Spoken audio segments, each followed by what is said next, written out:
Boa noite. Boa noite. Boa noite, pessoal. Boa noite. Graças e a paz de Jesus Cristo seja com cada um, amém? Amém. Louvado seja o nome do Senhor. Todos os domingos que eu venho aqui, eu tenho uma surpresa boa. Hoje, chegando aqui, começou a chover, né? A surpresa que todos estávamos esperando. Amém. Isso é maravilhoso. É uma dádiva de Deus. Eu quero convidar a igreja a abrir a sua Bíblia. Vamos ler o Salmo de número 23. Um salmo conhecido por todos, eu creio. Mas eu tenho certeza que, como o Senhor vem falando ao meu coração concernente a esse salmo, Ele vai nos abençoar essa noite. Obrigado. Salmo número 23.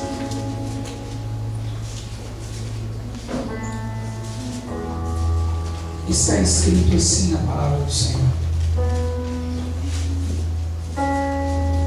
o Senhor, Ele é o meu pastor, nada me faltará. Deitar-me faz em verdes pastos, guia-me mansamente a águas tranquilas, refrigera minha alma, guia-me pelas veredas da justiça, por amor do seu nome.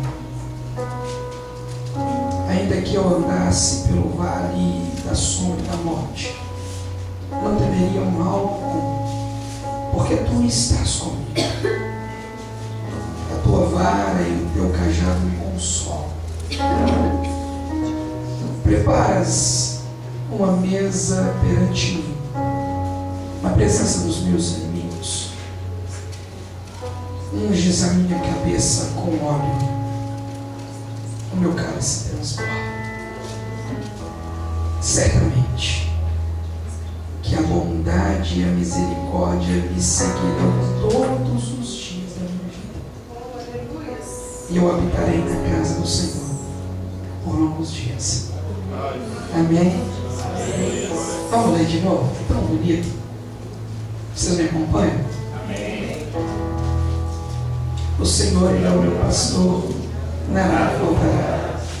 Deitar-me faz em verdes pastos, guia-me mansamente a águas tranquilas, refrigera minha alma, guia-me pelas veredas da justiça, pelo amor do seu nome.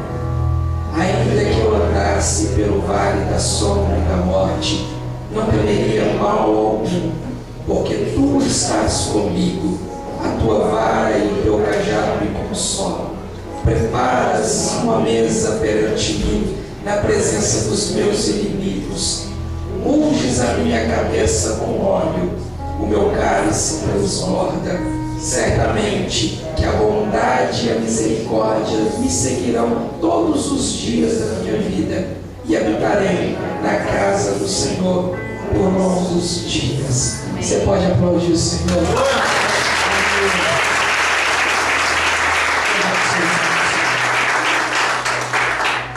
Eu gosto muito dos salmos. Esses salmos, eles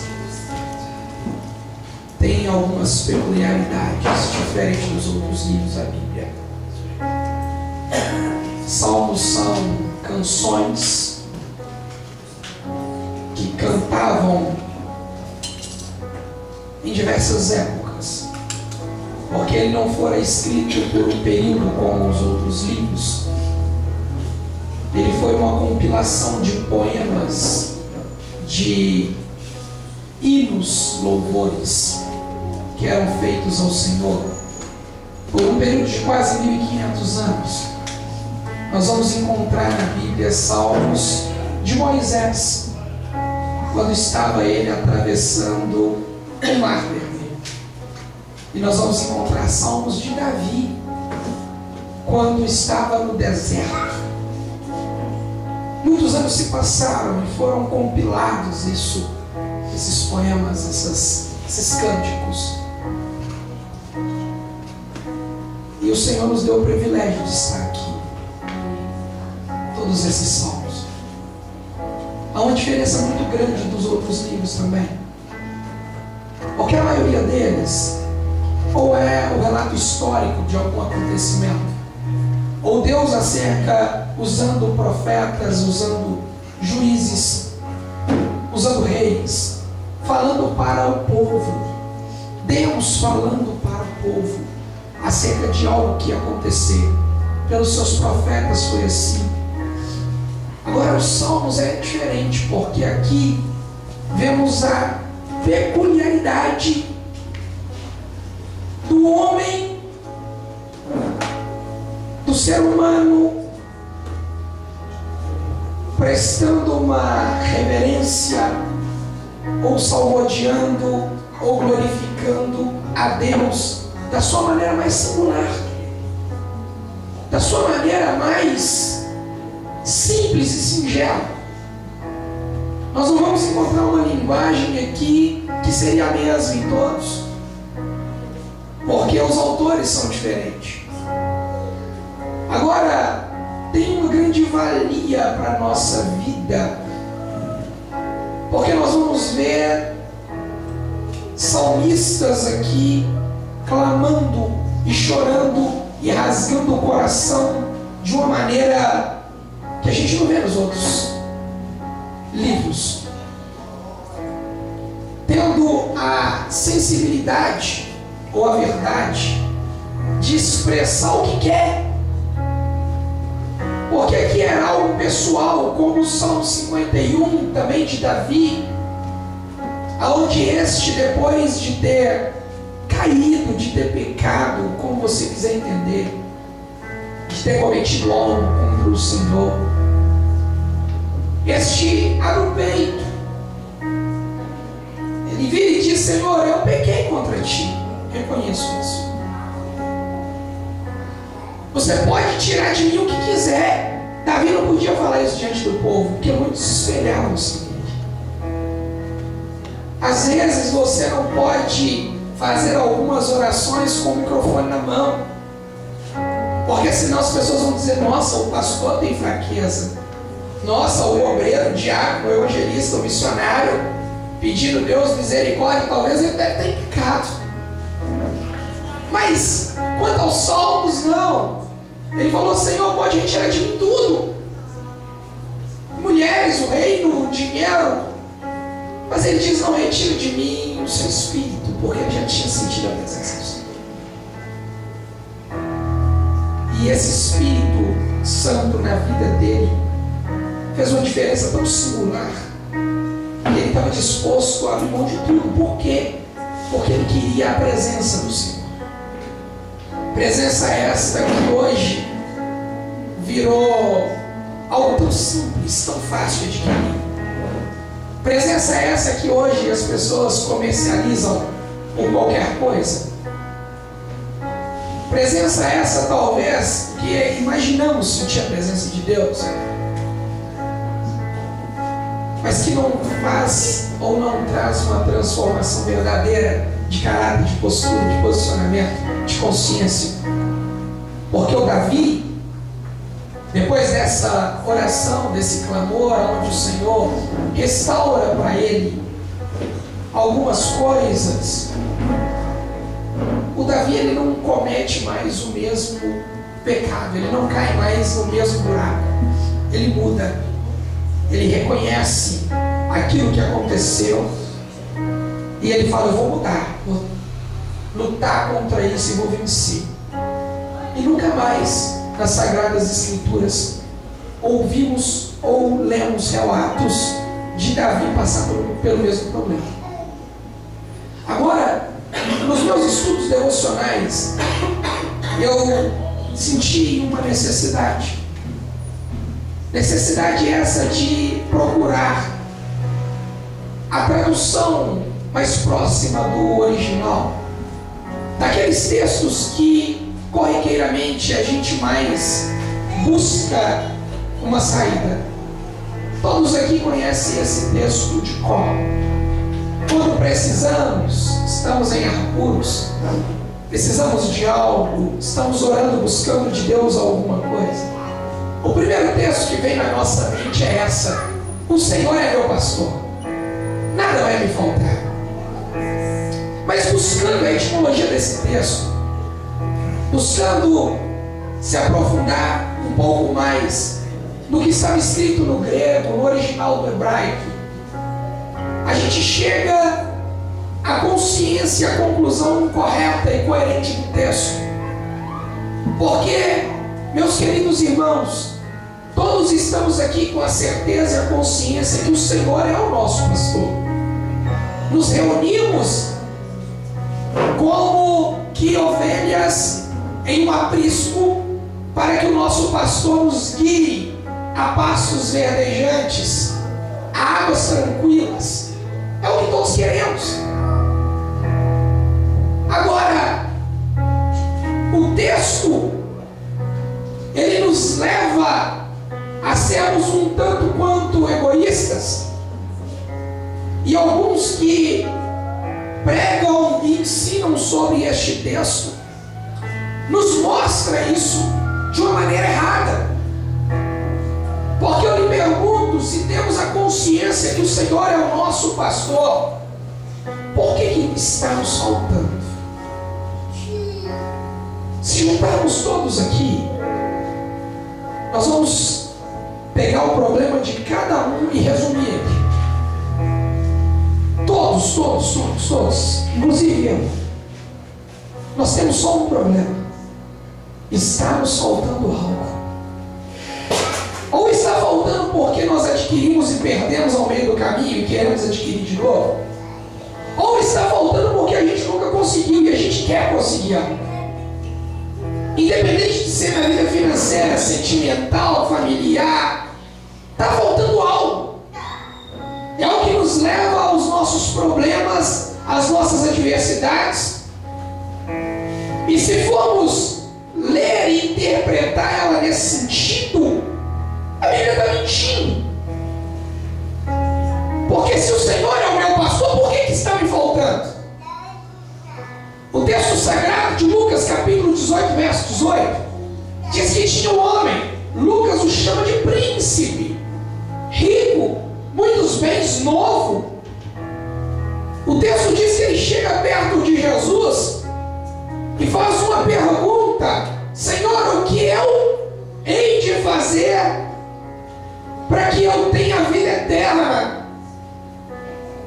Jesus disse: olha, tem os mandamentos: amar o seu pai e sua mãe, honrar-los, amar o Senhor seu Deus sobre todas as coisas, o seu próximo.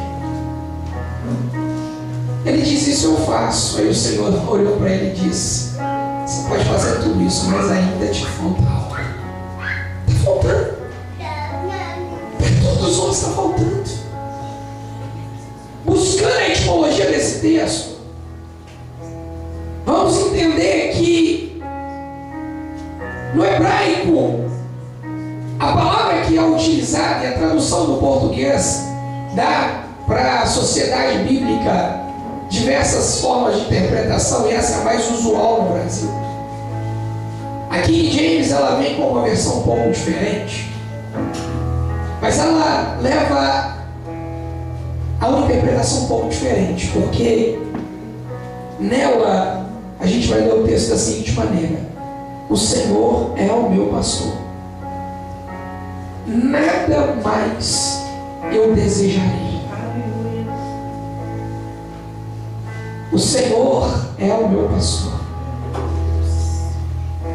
de nada eu sentirei falta. Sabe por quê? Porque eu tenho o Senhor como meu pastor. E se você ler o resto do texto, a conotação que se dá melhor para isso é essa. Porque ele diz: o Senhor é o meu pastor e eu não sentirei mais necessidade. É um pouquinho diferente, meu irmão.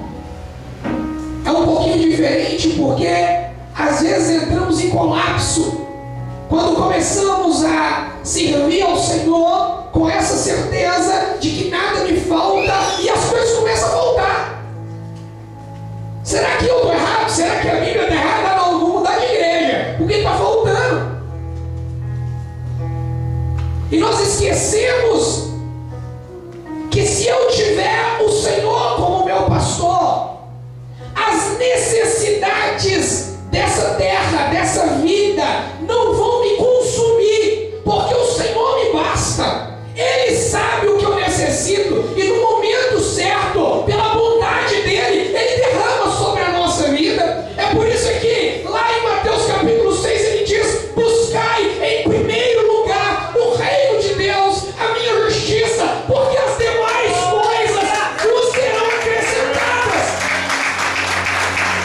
Você não vai ter necessidade, eu vou acrescentar. Não vai voltar, vai ser acrescido, é diferente. Aí a gente vem para a igreja, e a gente está acostumado com o evangelho por aí, das televisões, das rádios, que eu tenho pavor, que nos deixa cristãos consumistas de tudo. Porque se você não ter para esse evangelho, você não serve. Se você não ter a melhor casa, o melhor carro, o melhor emprego, para esse evangelho você não serve. Se você não tem a melhor família, o melhor casamento, a melhor aliança no dedo, para esse evangelho você não serve.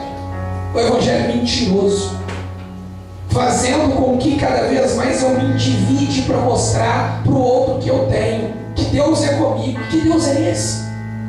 Que eu preciso de ter as coisas para me satisfazer, ao invés de me satisfazer com a presença dele. Davi, ele diz aqui: o Senhor é meu pastor, e de nada mais eu desejarei, porque ele me faz deitar em pastos verdejantes, ele me guia por águas tranquilas, ele refrigera minha alma, ele guia-me pelas veredas da justiça, pelo amor do seu nome. E ainda que eu andasse pelo vale da sombra e da morte, eu nada temerei, porque o Senhor está comigo. Ele está comigo. Eu não tenho necessidade, eu não tenho perigo, porque o Senhor está comigo. Eu não me corroo, fico me corroendo porque eu não consegui trocar de carro esse ano, porque eu não consegui ajudar uma poupança. Pastor, mas então eu tenho que viver pobre de maré desci? Não, irmãos. Você tem que viver satisfeito com o que o Senhor está te dando e tem feito para você. Porque o mal dessa geração é a ingratidão.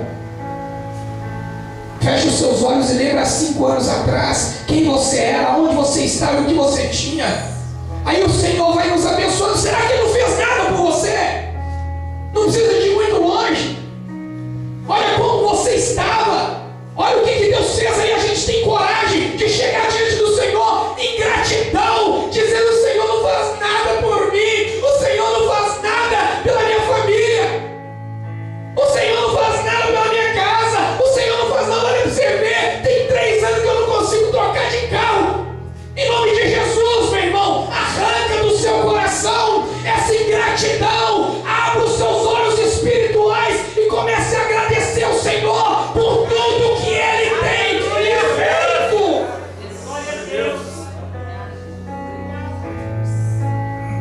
Gratidão. Mas aí a gente olha para o outro e a gente não se basta. O tudo não basta. Vira para o seu irmão e fala: às vezes a gente vive como se o tudo não bastasse. É assim. Aí hoje você quer um sapato, aí você vai lá e compra o sapato que você quer, mas depois da manhã esse sapato já não basta, porque saiu um outro na loja que é um modelo diferente, que o saltinho é diferente. Aí já não basta aquele, você tem que ter um outro.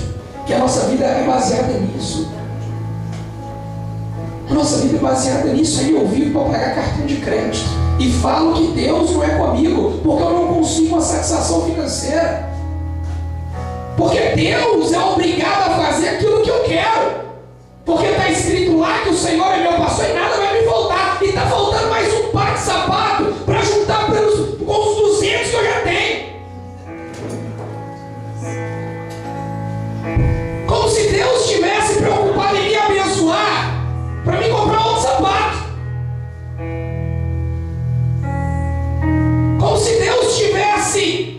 e sentir-se obrigado a me abençoar, porque eu tenho que trocar de carro.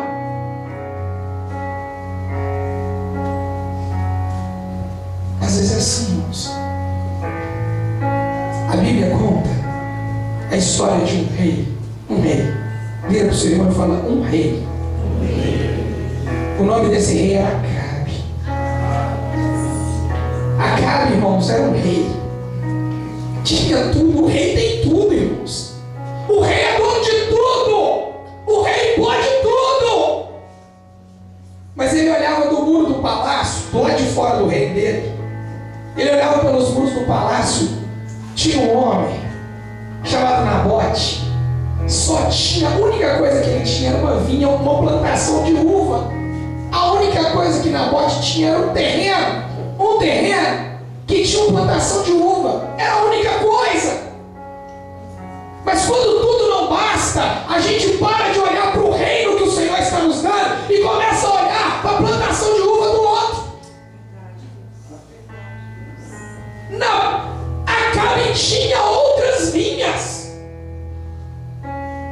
tinha dinheiro, era rei, ele tinha tudo.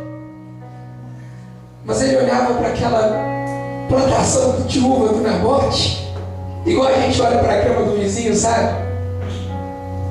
Falava: nossa, queria tanto esse lote. Mas rei, você é dono de tudo. Em vez de olhar para fora, começa a olhar para dentro. Em vez de olhar para fora, para o outro, vamos olhar para dentro. Fala para o seu irmão: vamos olhar para dentro. Ao invés de olhar para o que o outro tem, vamos olhar para o que o Deus tem feito com a gente. Me ajuda, pode falar com ele, irmão. E pode fechar a cara, não tem problema não. Depois você manda resolver comigo. Fala com ele: em vez de olhar para fora, vamos olhar para dentro. Ele olhava para fora do muro e via aquela vinha. Ele não precisava de vinha, irmãos. Ele falou: nossa, eu podia fazer uma horta ali naquela vinha. Você já viu que a maioria das coisas que a gente fica lutando, chorando, angustiado, perdendo tempo, a gente não precisa? Tem gente morrendo aí porque quer trocar de celular, quer sair do Android e ir pro OS, né? iOS. Aí fica louco. Quando não consegue, acha que é menor que o outro. Irmãos, em nome de Jesus, isso aí não é bênção de Deus, porque a bênção de Deus, ela não traz dores, não traz confusão. A bênção de Deus traz paz. A bênção de Deus traz satisfação, traz alegria.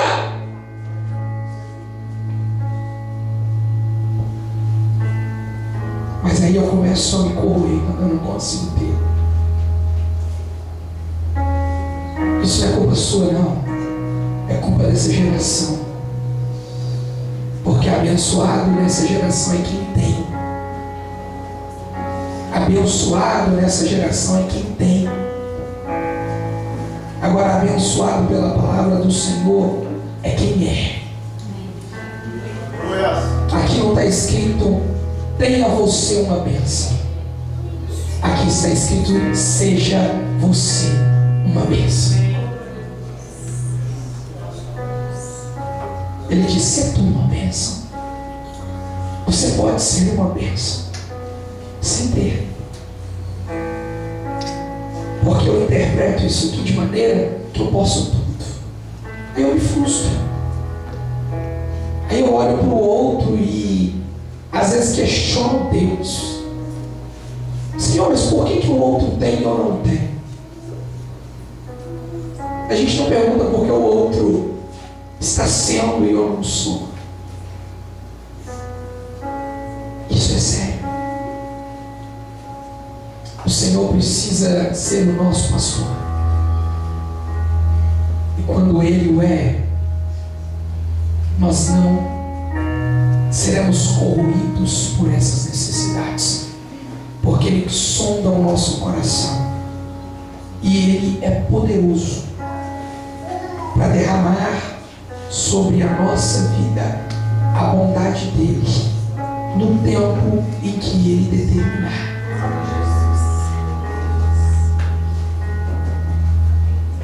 Paulo,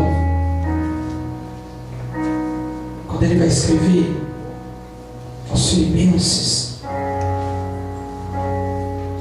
ele trata de um assunto assim. Ele diz todas as suas petições, todas, tudo aquilo que você anda pedindo, que todas elas sejam conhecidas diante de Deus. Todas. Se você tem alguma petição a fazer, peça a Deus. Que a todos, Ele concede no tempo certo, irmãos. Agora, o tempo certo não é o meu tempo, é o tempo de Deus. E Ele não deixa de ser Deus porque não vai me dar. Adianta você pegar uma nota de 100 reais. Quantos? 100 reais. Você ama seu filho. Aí você diz, não, eu vou dar 100 reais para o meu filho de 2 anos. 2 aninhos. Fala assim, eu vou dar 100 reais para o meu filhinho de 2 aninhos. O que ele vai fazer com essa nota, irmão? Rasgar. O que vale 100 reais para ele? O que vale 100 reais para ele? Vai pegar e vai querer fazer um aviãozinho, pegar uma canetinha e riscar ela, rabiscar ela toda. Porque não tem utilidade. Ele não vai saber aproveitar. Aqueles 100 reais para ele não vai fazer diferença nenhuma naquele momento.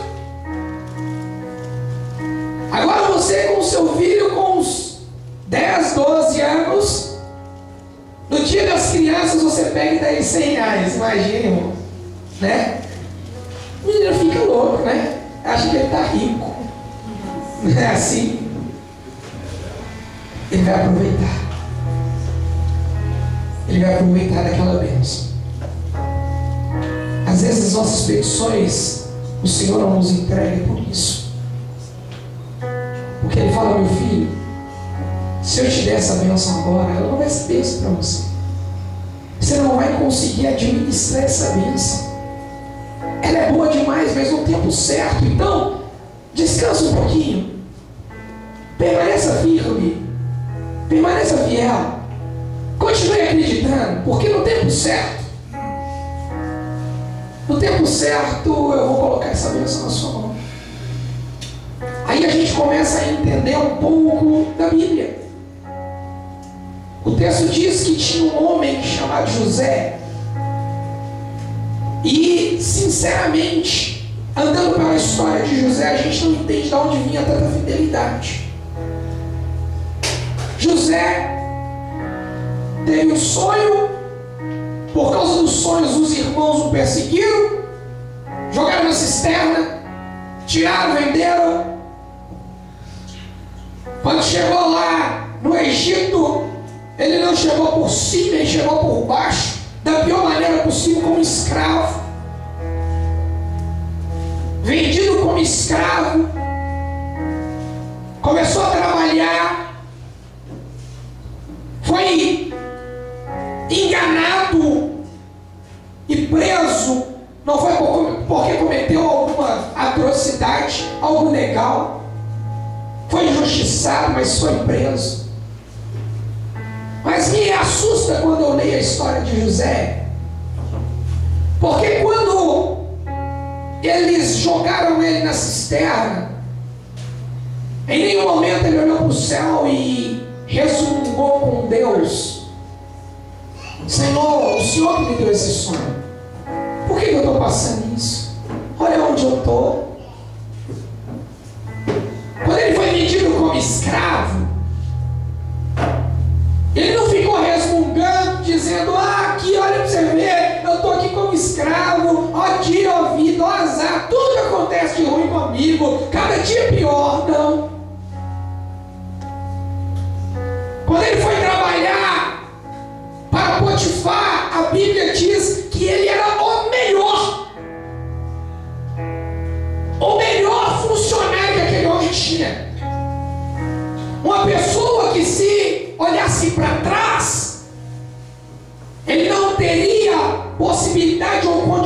venceu melhor em nada, porque chega como escravo, foi jogado para fora de casa pelos irmãos de maneira terrível, saiu sem amor, sem carinho, sem cuidado, o emocional totalmente abalado. Aí esse homem chega para trabalhar e se torna o melhor. Sendo o melhor, fora perseguido pela esposa deste homem. Tentou vencer o mal e foi para a cadeia. E quando você vê a história desse homem na cadeia, porque se qualquer um de nós lá ia falar: tá vendo, Senhor? Olha para você ver, o Senhor me deu um sonho, o Senhor arrumou isso para mim, olha onde o Senhor me colocou, tudo dando errado, eu não consegui nada.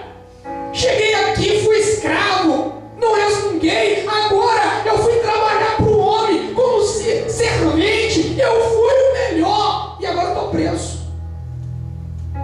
Que vida! Esse homem tinha todos os motivos do mundo para se injuriar pela situação que ele estava vivendo. Aí eu entendo por que o Senhor usou aqueles homens do passado e não usa a gente. Porque eles sabiam quem tinham chamado eles. Eles não eram apegados às coisas, eles não eram guiados pelas coisas, eles eram guiados pelo Senhor. E eles tinham o Senhor como pastor, e a necessidade diária não corroía, não matava eles, porque o outro tinha e eles não tinham. Eles diziam: o Senhor me deu um sonho, eu vou chegar lá, eu não vou ficar resmungando no meio do caminho, eu não vou ficar desviando a minha visão, eu vou olhar para o alvo, porque eu sei que no dia certo, no tempo certo, Ele vai cumprir a palavra sobre a minha vida. E ele foi o melhor presidiário que tinha dentro daquela prisão era ele. O texto diz que ele era tão bom que quem dominava, quem mandava naquele lugar era ele. Se o carcereiro fosse ter que sair, ele falava: ô José, chega aqui na grade, está aqui a chave, se você precisar de alguma coisa, resolve aí. Era o melhor. Chegou um dia que Deus falou: meu filho, chegou sua vez. Valeu a pena tudo que você passou, porque tudo que passamos na nossa vida nos traz uma bagagem, uma sabedoria, um discernimento tão grande para aquilo que o Senhor tem projetado para nós. Ao invés de você ficar questionando: Senhor, por que eu quebrei de novo? Por que essas coisas estão acontecendo dessa forma? Procura pegar,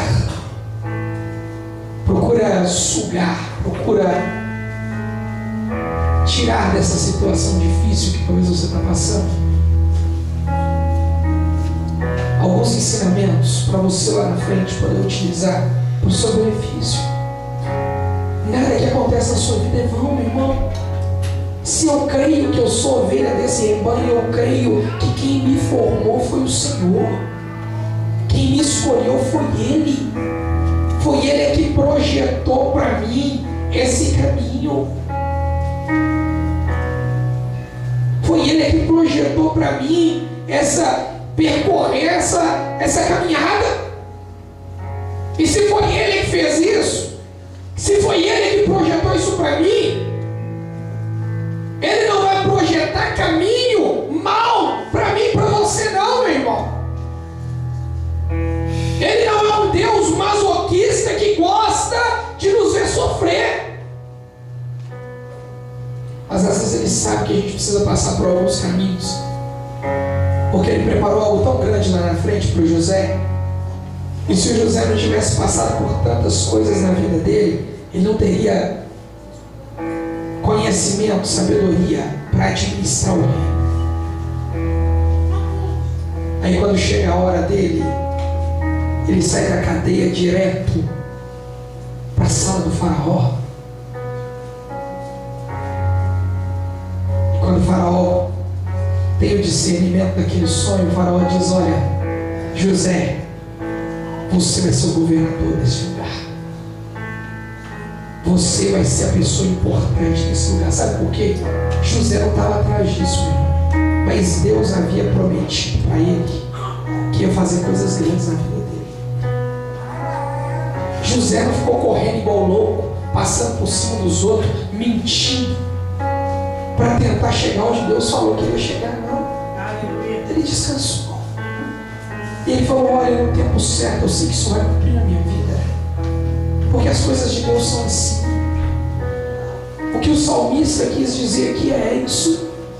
Nada mais vai ficar me correndo os meus desejos. Porque o Senhor é meu pastor. Não vou ficar sendo guiado pelas coisas. Eu não vou ficar sendo guiado por vista, pelo que eu vejo e eu quero, e isso me consome. Não. Quantas enrascadas a gente já entrou por causa disso? Quantas enrascadas a gente entra porque a gente acha que pode tudo? Ele diz: olha, com essa certeza, sabendo que Ele é o meu pastor, eu posso ficar tranquilo, porque Ele vai me fazer deitar em pastos verdejantes. Não vai faltar nada para o meu sustento. Ele vai me guiar mansamente por águas tranquilas. Essas guerras, essas adversidades, Ele vai me livrar delas, porque o Senhor é meu pastor. Davi estava dizendo: eu não vou me matar por causa disso. Aí você entende como ele tinha paz para tomar algumas atitudes. Só alguém que tem essa certeza tem coragem de enfrentar um gigante daquele com a pedra. A força dele não estava na pedra. A força dele estava no Senhor, porque ele sabia que o Senhor era com ele. Ele tinha essa certeza. Ele tinha certeza de que Deus era com ele. Quando Deus está comigo, meu irmão, eu tenho essa certeza. A vergonha não bate na minha porta, não. Quando eu tenho a certeza de que Deus é comigo, eu não sou envergonhado, não.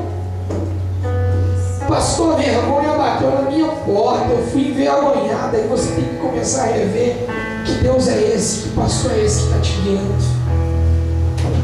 Porque se for esse aqui que a Bíblia diz, se for esse aqui que está relatado no Salmo 23, nós vamos ter satisfação de estar arraigados nele. É essa satisfação que nós temos que ter.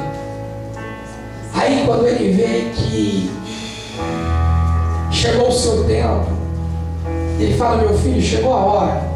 Você não vai andar mais de ônibus, não. Eu preparei um automóvel para você. Porque chegou o tempo dele. Quando chegou o tempo, ele vira e fala: meu filho, agora você vai poder sair do aluguel, porque chegou o tempo. Isso vai ser de maneira que não vai trazer dor, de maneira suave, pastos verdejantes e águas tranquilas.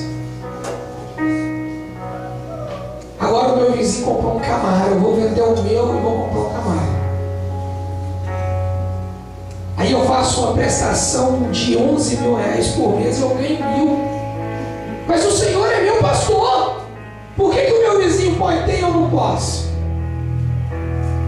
Aí eu tenho que trocar cheque, aí eu tenho que entrar no cheque especial, porque o Senhor é meu pastor. Aí eu tenho que pegar emprestado, dinheiro a juros, porque o Senhor é meu pastor. Eu tenho que ter isso. Aí daqui a pouco leva o seu Camaro, você é envergonhado. Aí você vem para a igreja, não tem nem dinheiro da oferta. Bravo.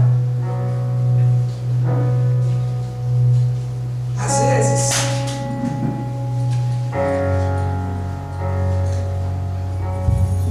com a igreja ou com o pastor, como se o pastor pastor tivesse culpa. Como se o pastor que fosse lá e fizesse a dívida para você. Como se Deus fosse o culpado. Como se Deus fosse lá e assinasse aquelas promissórias. Aí a gente vem para a igreja e quer descarregar em cima da igreja o nosso problema. A gente vem para a igreja e quer descontar em cima como se a responsabilidade fosse nossa. Pastor, mas eu estou endividado, mas meu casamento está mal, mas as coisas estão ruins. Mas peraí. É auto se examinar. Eu tenho que olhar para dentro, não é para fora. Eu tenho que olhar dentro de mim primeiro e falar, poxa vida, por que meu casamento está indo de mal a pior? Será que eu tenho tratado minha esposa como a Bíblia manda? Amando-a como Cristo amou a igreja, entregando por ela, perdoando, me oferecendo como libação por ela. Eu estou fazendo isso. Pastor, está indo de mal a pior, mas será que eu estou honrando meu esposo? Pastor, na minha vida financeira está uma ruína, será que eu não estou me pautando? Por isso o Senhor é meu pastor aqui, eu posso tudo. Aí eu ia no cheque especial para comprar mais um terno de marca, não sei nem marca de terno,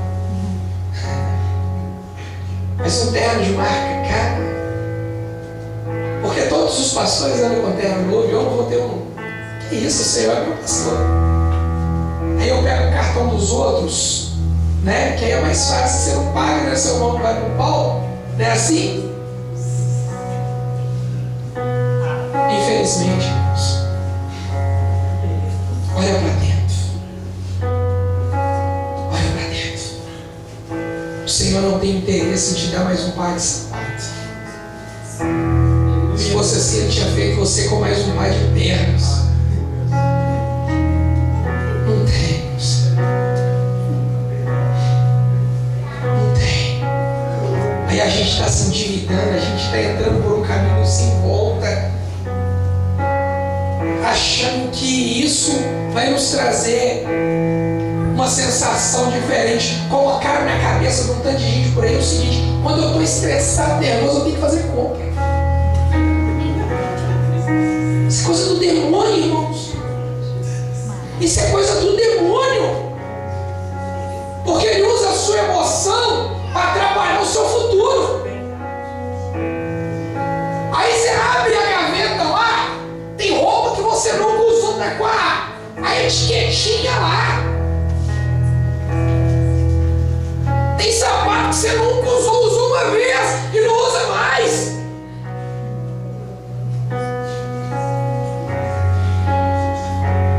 Eu creio que o Senhor tem muito mais prazer de te abençoar, para que você pegue esse dinheiro e abençoe alguém que está necessitado, do que para comprar mais para você.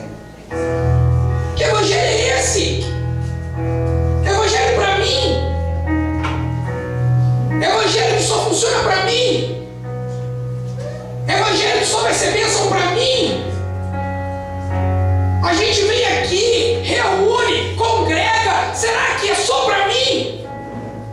É só para que eu seja alguém com mais dinheiro, que eu seja alguém com um carro diferente, que eu seja alguém... Para com isso. O evangelho não sou eu.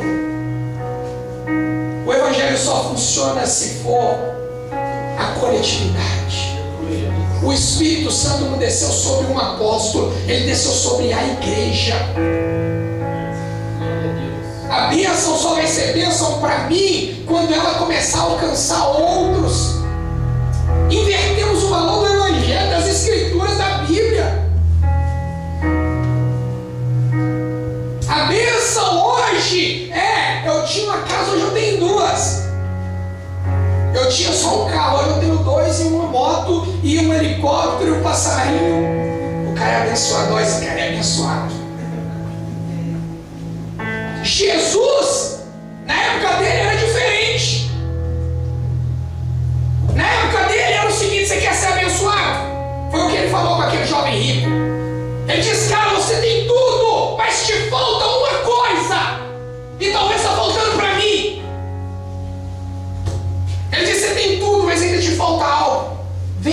você tem. Você não precisa disso tudo.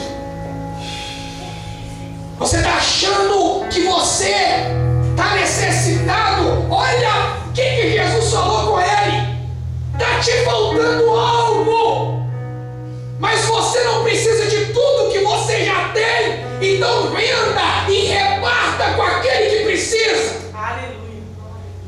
Depois que você fizer isso, vem me seguir.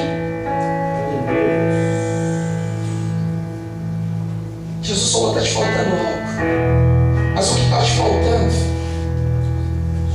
para que você encontre, você tem que abrir mão daquilo que você tem. Abrir mão um pouco daquilo que você tem. Somos egoístas. Quanto de comida você joga fora toda semana, meu irmão? Minha irmã? Quanto a gente faz de compra e depois você abre ali e você pega aqueles sacos de frutas ou de legumes que fica podre dentro da sua geladeira, você tem que jogar fora. Isso não é bênção. Não adianta você dizer: pastor, só estou abençoado, lá em casa eu compro, as coisas sobram, tem que jogar fora. Isso não é bênção. Deus, ele tem te abençoado para que essa bênção alcance outros. Enquanto você não tiver essa consciência, você não vai conseguir deitar em pastos verdejantes, ser guiado por águas tranquilas. Quando o Senhor é meu pastor, eu tenho uma visão um pouco diferente. Irmãos, é a realidade do Evangelho. Se estão ensinando outro Evangelho por aí, eu fico com a Bíblia. Com a Bíblia. Na época de Jesus, ele dizia isso: abençoado era aquele que tinha duas, como Paulo descreve que acontecia por onde ele passava. Ele dizia: olha, Deus não te abençoou por você ter 500 casas. Ele vai ser bênção para você quando você estiver disposto a abrir mão. Feche os seus olhos. Eu queria que você agora refletisse no que Deus te deu. Não vai muito longe, não. De 5 anos para cá, o que Deus fez na sua vida? O que Deus fez na sua vida? O que Ele fez na sua casa? Que Ele fez com seus bens. Pastor, é o governo. Não é governo não, irmão, não se engane.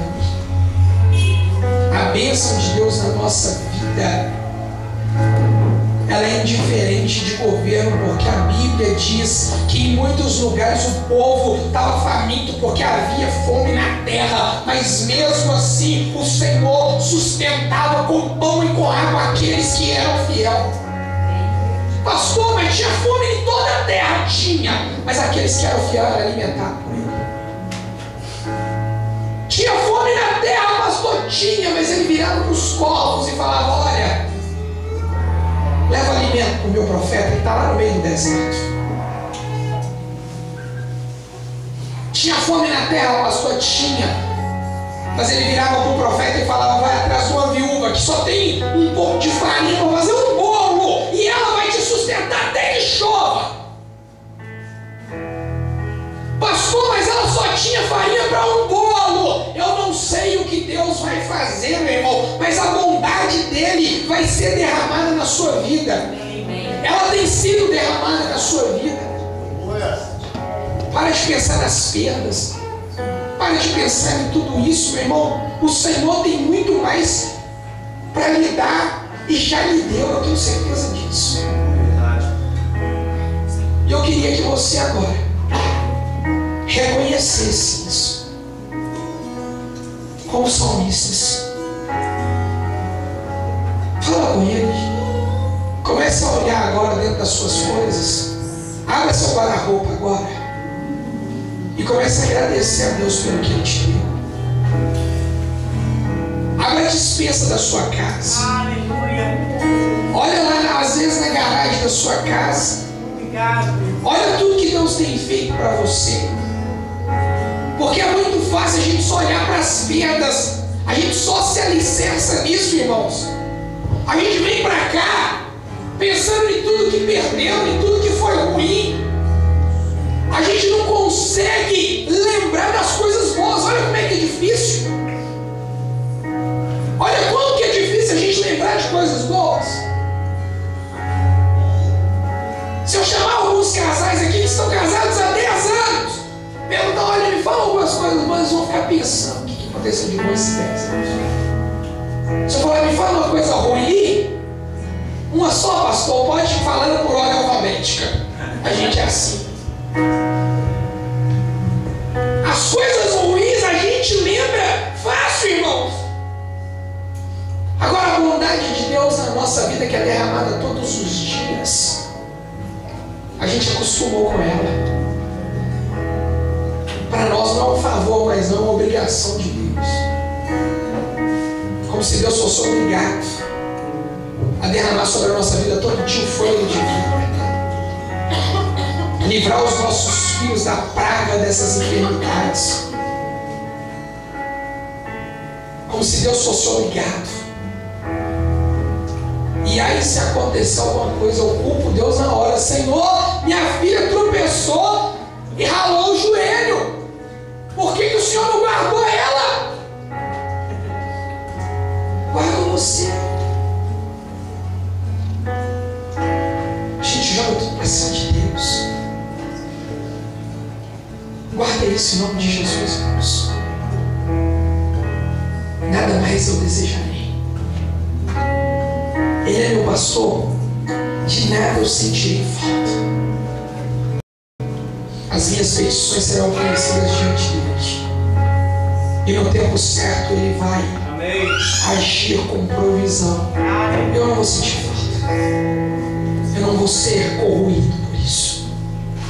Descansa no Senhor. Descansa no Senhor. Curva a sua cabeça. Pai celestial, o seu filho Davi, irmãos, quando inspirado pelo teu Espírito, ele agradecia ao Senhor em cânticos. Quando o Senhor, ele orava, salmodiava ao Senhor. Ele se via como uma ovelha sendo cuidada por ti. Talvez ele trouxe a analogia mais simples do que ele vivia, porque ele era pastor de ovelhas. Talvez ali sentado, meu Deus, ele olhava o cuidado que ele tinha com as ovelhas do Pai, e ele tinha o Senhor da mesma forma, como um bom pastor que cuidava dele como ovelha. Mas a diferença é que ele, salmodiando, diz que o Senhor, sendo o pastor dele, a partir daquele tempo ele não sentia mais necessidade, não iria mais ser, meu Deus, acometido por essas necessidades que nos abalam emocionalmente, roubam de nós a nossa expectativa futura. Quantos, meu Pai, porque quer ter, esquece de ser. O Senhor, como pastor, meu Deus, como pastor, mostrava, Senhor, para ele onde tinha um pasto verdejante para saciar a necessidade dele, onde tinha uma água tranquila para ele não se preocupar, para ele não se preocupar quando fosse matar as suas vontades. Ele diz, Senhor, que ainda que se passarmos pelo vale, o vale mais obscuro da sombra e da morte, nós não teríamos, Senhor, medo, não iríamos amedrontar. O homem se amedronta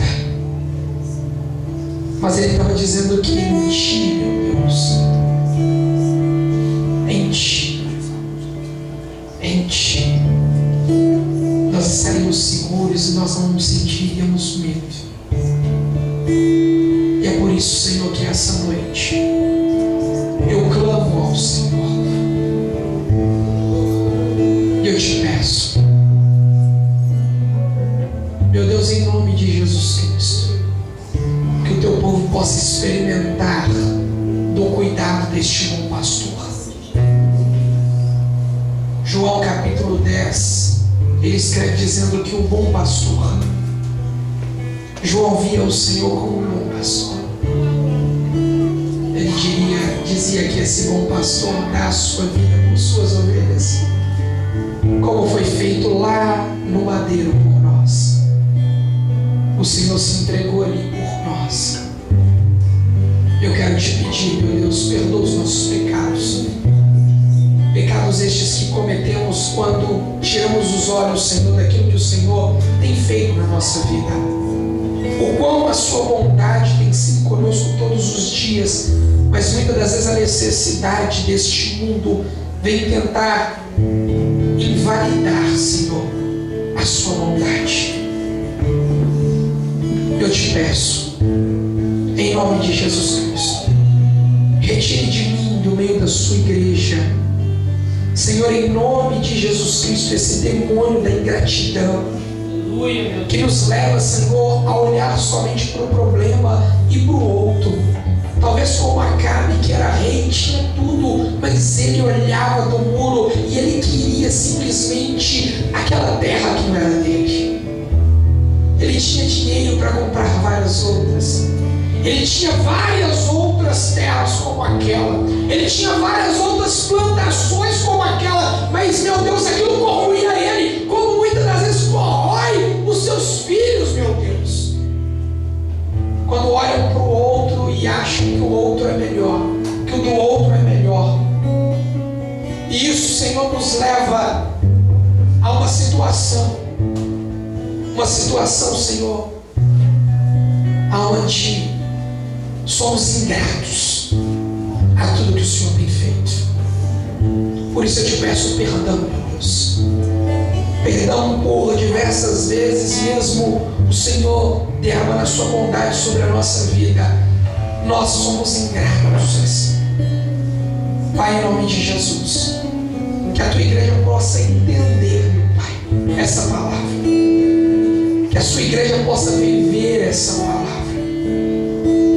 Que possamos ter, sim, meu Deus, mas aquilo que o Senhor nos der que possa ser uma bênção, para que possamos com gratidão abençoar outros, não para ganharmos só para nós, para termos mais, não, que possamos, Senhor, abrir o nosso coração para o outro, que possamos entender que a bênção do Senhor está no dar e não no receber. É por isso que o Senhor disse que é melhor dar. Só consegue dar, meu Pai, se entregar verdadeiramente, doar-se, meu Pai, aquele que está abastado. Quando o Senhor nos dá muito, Senhor, quando o Senhor concede-nos, ó Pai, a honra, ó meu Deus, de ter as nossas necessidades, meu Deus, satisfeitas, o Senhor continua nos abençoando para que possamos abençoar outros. Que a sua igreja saia daqui com essa consciência hoje, meu Pai. Em nome de Jesus. Que o Senhor abençoe você. Que a bênção de Deus seja visível na sua vida, de maneira que você possa repartir. Isso é mesmo.